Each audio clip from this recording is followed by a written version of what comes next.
আসসালামু আলাইকুম, আমি মোহাম্মদ সাজ্জাদ মল্লিক। আজ আমি আপনাদেরকে শেখাবো কিভাবে ভিএস কোড ডাউনলোড করে ইনস্টল করতে হয় এবং আমার সাথে ওয়েব ডেভেলপমেন্টের ফুল কোর্সটা শেখার জন্য কিছু প্রয়োজনীয় এক্সটেনশন ইনস্টল করা শেখাবো। তো আমরা প্রথমে আমাদের যে ব্রাউজার আছে এই ব্রাউজারে চলে যাব। ডিফল্ট যে কোনো একটা ব্রাউজারে গেলেই হবে। তো আমি ক্রোম ব্রাউজারে চলে যাচ্ছি। তো এই ক্রোম ব্রাউজারে যে ভিএস কোড ডাউনলোড লিখব, ভিএস কোড ডাউনলোড। তো ভিএস কোড ডাউনলোড করার পরে যে প্রথম যে লিঙ্কটা আছে এই প্রথম লিঙ্কে ক্লিক করতে হবে। তো এই প্রথম যে লিঙ্কটা এটা ক্লিক করার পরে আমরা এই ইন্টারফেসে চলে আসব। এইখান থেকে আমরা নিজেদের যে পিসি এই পিসির কনফিগারেশন অনুযায়ী আমরা উইন্ডোজটাকে ডাউনলোড করব। আমার যেহেতু উইন্ডোজ সেহেতু আমি উইন্ডোজটাকে এই যে ডাউনলোড করছি, এই যে এইখানে ডাউনলোড শুরু হয়ে গেছে, এই যে দেখা যাচ্ছে। আর যারা উইন্ডোজ না ইউজ করে আপনারা লিনাক্স ইউজ করেন অথবা ম্যাক ইউজ করেন, উবুন্টু ইউজ করেন, তো তারা নিজের প্রয়োজন মতো আর কি ইনস্টল করে নেবেন। তো এগুলো আর কি শুধুমাত্র ক্লিক করলেই হবে। তো নিজের পিসি কনফিগারেশন অনুযায়ী ডাউনলোড হয়ে যাবে। যার কনফিগারেশন 32 বিট অনুযায়ী ডাউনলোড হবে, কারো 64 বিট অনুযায়ী ডাউনলোড হবে। তো এটা একটু আপনারা মাই কম্পিউটারের যে আছে ওইখানে রাইট ক্লিক করে দেখে নেবেন। তো এই যে আমারটা ডাউনলোড শেষ হয়ে গেছে অলরেডি, এই যে দেখা যাচ্ছে। তো আমরা এটাকে ইনস্টল করব। এখন ইনস্টল করার জন্য যেখানে আর কি আমরা যে ফোল্ডারে ডাউনলোড করে রাখছি এই ফোল্ডারে চলে যাব। এই যে ভিএস কোডটা জাস্ট একটা ডাবল ক্লিক করব। ডাবল ক্লিক করার পর আর কি আমাদের এই অ্যাকসেপ্ট এগ্রিমেন্ট যেটা এটাকে ক্লিক করার পর তারপরে আস্তে আস্তে আমরা নেক্সট করে যাব। তো আমরা এই যে ক্রিয়েট ডেস্কটপ আইকনটা আছে এটা ক্লিক করতে হবে। এটা ক্লিক করার কারণ হলো কি যে আমি আপনাদের দেখাচ্ছি যে এই দেখুন এই যে এইখানে যে ভিএস কোডটা আছে এটা আমরা এই ডেস্কটপে আনার জন্য ওই যে বাটনটা ওইটাকে আমরা ক্লিক করে দেব।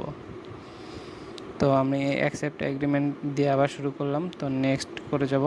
এখন আর এই যে ব্রাউজার এইখানে আপনারা আর কি কোথায় রাখবেন এই ফাইলটা সেটার জন্য আর কি দরকার হয়। তো আমার এইখানে প্রোগ্রাম ফাইলের ভিতরে আমি রাখলাম, ওকে করব, তারপর নেক্সট, তারপরে আবারও নেক্সট, তারপরে ক্রিয়েট ডেস্কটপ আইকনটা ক্লিক করে দিয়ে তারপর নেক্সট করে দেব। তো বেশি সময় লাগবে না এটা ইনস্টল হওয়ার জন্য, এটা দ্রুত ইনস্টল হয়ে যাবে। এই যে ইনস্টল হয়ে গেছে, এখন আমরা ফিনিশে ক্লিক করে দেব। ব্যাস, এখন আমাদের ভিএস কোডটা ওপেন হয়ে গেছে। এইটা হলো আমাদের মূলত ভিএস কোড। তো প্রথমে এরকমভাবে ইন্টারফেস আসবে, এগুলো আমরা কেটে দিই। এখন মূলত আমরা আমাদের যে কিছু প্রয়োজনীয় এক্সটেনশনের কথা বলছিলাম, এখন এক্সটেনশনগুলো লাগবে। তো এক্সটেনশনগুলো আমরা মূলত কাজগুলোকে ইজি করার জন্য করি।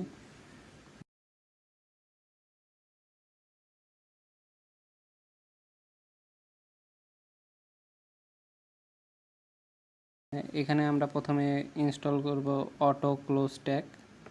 তো এই অটো ক্লোজ ট্যাগটা মূলত অটোমেটিকভাবে ক্লোজ হওয়ার জন্য, যে আমাদের যে ক্লোজিং ট্যাগটা এটা অটোমেটিকভাবে ক্লোজ হয়ে যাবে। তো এটা ইনস্টল করে নিলাম। নেক্সটে নিব আমরা অটো কমেন্ট ব্লক। তো এটা আমরা যখন কমেন্ট করব তখন আমাদের আর কি বারবার কমেন্ট করা লাগবে না, একবারেই আমরা যদি কন্ট্রোল আর ব্যাক স্পেস চাপ দিই তাহলে অটোমেটিকভাবে আর কি কমেন্ট হয়ে নেবে। তো এটা হলো অটো কমেন্ট ব্লক, ইনস্টল করে নিলাম। নেক্সটে আমরা অটো কমপ্লিট ট্যাগ ইউজ করব। অটো কমপ্লিট ট্যাগটা ইউজ করা হয় মূলত আমরা মাঝে মাঝে আর কি একটা ট্যাগের শুরু করি কিন্তু ওটাকে শেষ করতে ভুলে যাই। তো এটা অটো কমপ্লিট ট্যাগের মাধ্যমে আমাদের ওটা অটোমেটিকভাবে ক্লোজ হয়ে আসবে। এরপরে আমরা করি অটো ইম্পোর্ট ES6। তো এটা আর কি একটু দেখে নিতে হবে যে আসলে এখানে বেশ কয়েকটা অটো ইম্পোর্ট ES6 আছে। তো এই জন্য আমরা আর কি অটো ইম্পোর্ট ES6, তারপরে TS, JSX আর হলো TSX। তো এটা একটু আমরা স্ক্রিনটাকে বড় করে নিই। তো JSX, TSX এটা দেখে এটাকে ইনস্টল করে নিলাম।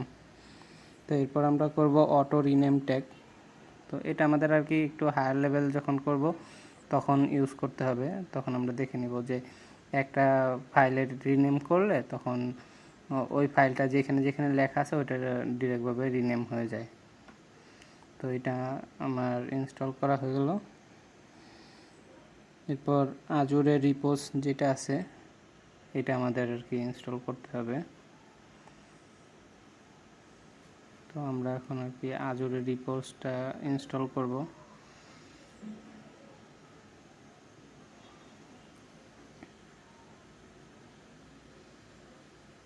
এটা ইনস্টল করে নিলাম, এটা ইনস্টল হচ্ছে। তো আমরা এখন করব হলো বাবল জাভাস্ক্রিপ্ট। এটা আমাদের আর কি ফাইল ফোল্ডার সাজানোর জন্য বাবলস যে জাভাস্ক্রিপ্ট যেটা আছে ওটা আর কি দরকার পড়বে। তো আমরা এখন এই জন্য বাবল জাভাস্ক্রিপ্টটা ইনস্টল করব।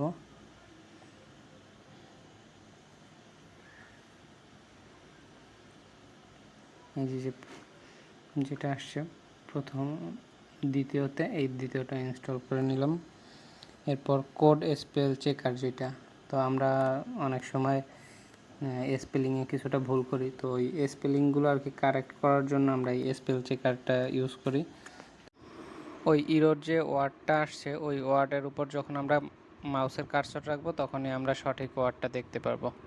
তো এইখানে আমাদের প্রথম যেটা আসছে এটা আমরা ইনস্টল করে নেব।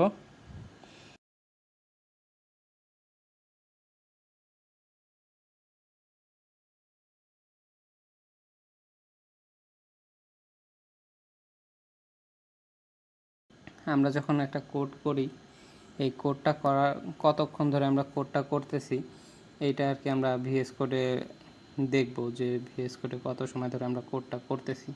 তো এই জন্য কোড টাইমটা ইনস্টল করব। কোড টাইমটা ইনস্টল করা শেষ। তো এখন আমরা করব কপি জেসন পাথ। মূলত কপি জেসন পাথটা ইউজ করা হয় আমাদের যখন আমরা জেসন যে ফেক ডাটাগুলো ইউজ করব ওই জেসন ফাইলটা জন্য আর কি এটা ইউজ করা হয়, তাহলে আমরা জেসন ফাইলটাকে প্রপারভাবে দেখতে পারবো। তো আমরা এখন কপি জেসন ফাইলটাকে ইনস্টল করে নিচ্ছি। ইনস্টল করা শেষ হয়েছে। এখন আমরা ইজি স্নিপেট, এই ইজি স্নিপেটটা করব। ইজি স্নিপেট ইনস্টল করতে হবে। তো এটা আমাদের যে বিভিন্ন ইররগুলো আছে এগুলোর জন্য দরকার পড়ে মাঝে মাঝে ইজি স্নিপেটটা। তো ইজি স্নিপেটটা ইনস্টল করে নিলাম। ব্যাস, এখন আমরা পরিপূর্ণভাবে রেডি আমাদের কাজ করার জন্য। এরপর যদি আর কোনো কাজে ইনস্টল করার দরকার পড়ে তখন আমরা আমাদের যে কাজ আছে সেই কাজ অনুযায়ী ইনস্টল করে নেব। ধন্যবাদ। আসসালামু আলাইকুম। Please subscribe my channel and click the bell icon.